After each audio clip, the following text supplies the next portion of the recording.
Le calcul des récompenses, c'est la question liquidative par excellence. C'est la question succulente qui concerne la liquidation d'un régime matrimonial de type communautaire. Quel est le problème?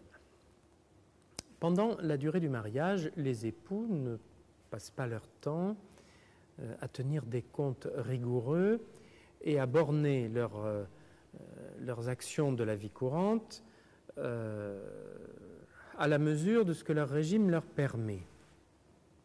En réalité, il y a en permanence des échanges de valeurs. Par exemple, un époux va utiliser les économies du couple, qui sont par définition des biens de communauté, pour faire des réparations ou des agrandissements sur une maison qui lui appartient en propre parce qu'il l'a héritée de ses parents. Donc on voit bien, en pareille affaire, que des deniers de communauté vont être investis sur un bien propre. C'est sans inconvénient. Et c'est même la réalité de la vie de tous les jours. Je vous le répète, il faut souhaiter aux couples de n'avoir pas une conscience excessive de leur régime matrimonial. S'ils en font une application vétilleuse, eh bien, c'est peut-être qu'ils s'aiment un peu moins. Voilà. Quand ils s'aiment beaucoup, eh bien, ils ne comptent pas. Et quand ils ne comptent pas, eh bien, ils utilisent les sommes indistinctement et sans se poser de problème existentiel. Malgré tout, ne serait-ce que du point de vue de leurs héritiers, par exemple, si l'un des deux vient à décéder, ou dans l'hypothèse où ils ont cessé de s'aimer et où ils se disputent très vivement, c'est le cas du divorce, eh bien, il va falloir essayer de rétablir la balance, c'est-à-dire de tenir compte de ces transferts qui ont été réalisés dans le cours du mariage. C'est l'objectif poursuivi par 3 articles clés. L'article 1433, l'article 1437 et l'article 1469 du Code civil. Ce sont les articles qui gouvernent la matière.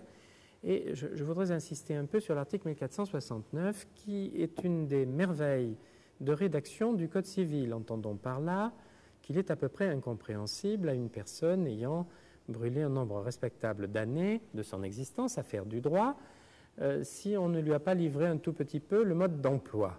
Voilà, car ce texte prévoit un principe. La récompense est égale, alinéa 1er de ce texte, à la moindre des 2 sommes de la dépense faite et du profit subsistant. Simplement, cet alinéa 1er est tout à fait platonique. Et dans la réalité, on s'aperçoit qu'il ne s'applique jamais. De telle sorte qu'en réalité, il faut se référer plutôt aux 2 alinéas suivants qui, eux, sont également assez compliqués. Ce qu'il faut retenir en réalité, c'est qu'il y a, pour faire simple, 3 cas de figure. Le premier cas de figure, c'est la dépense nécessaire, alinéa 2 de l'article 1469. La dépense nécessaire est largement entendue par la jurisprudence. C'est une dépense, pour dire les choses de manière sommaire, vous en verrez le détail dans le cours, pour dire les choses de façon sommaire. Ce sont des dépenses qui vont simplement à l'utilité du bien. Par exemple, la jurisprudence a admis que le fait de créer une salle de bain, de construire des placards dans une maison d'habitation est une dépense nécessaire. Bon, on voit bien que ça n'est pas nécessaire au sens vulgaire du terme, ça n'est pas indispensable. C'est simplement, je vous le répète, utile au bien dans sa dimension économique.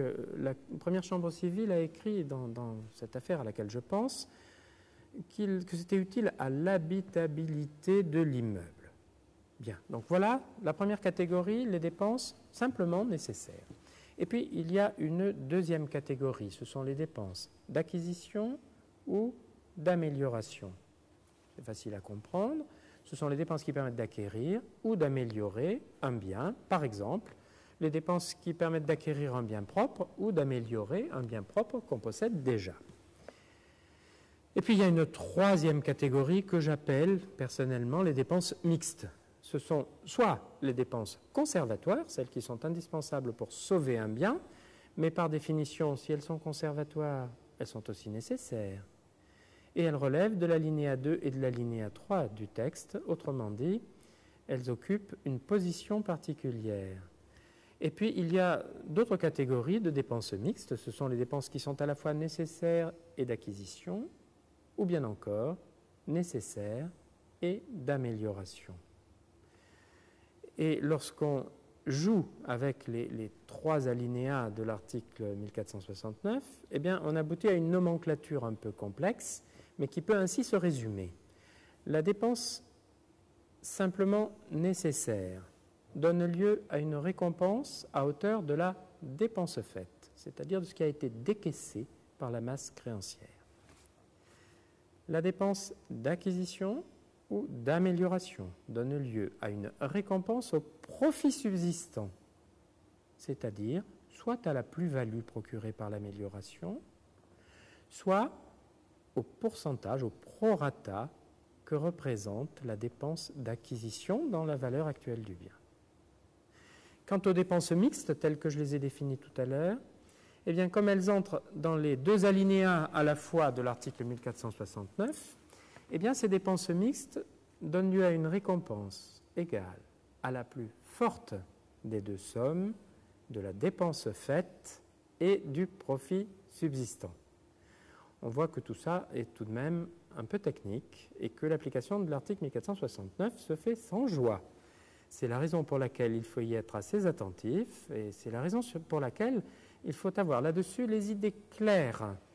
Bien sûr, beaucoup de choses en dépendront. La liquidation va, dans la plupart des cas, être étroitement tributaire de la bonne application du calcul des récompenses. Et toutes les fois qu'on a affaire à une liquidation complexe, c'est-à-dire toutes les fois que le mariage a été dissous par un décès, c'est la liquidation du régime qui gouvernera la composition de la succession du défunt. De telle sorte qu'une erreur commise sur le calcul des récompenses dans la liquidation du régime matrimonial sera répercutée et même quelquefois exagérée dans la liquidation de la succession. Il faut donc être particulièrement attentif à tout cela et il ne faut pas hésiter à se construire des cas pratiques et à en chercher la solution.